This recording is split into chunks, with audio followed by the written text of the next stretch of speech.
In this video, let's talk about how to change your Namecheap Nameservers. To complete your Cloudflare nameserver setup, you will now need to change the DNS within your domain registration account. If you are using Namecheap, log in to your Namecheap account. You will then see your domains on your dashboard page. To manage your domains, click on the Manage button next to the domain name that you would like to manage. You will then be taken to the management page for that particular domain name. Find where it says Nameservers, and next to it, click on the drop-down menu. Then select Custom DNS.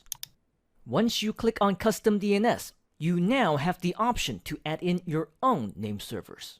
This is when you would now go back to Cloudflare, find the nameservers that were provided to you, copy them, go back to Namecheap, and paste in the first nameserver. Repeat the process for the second one.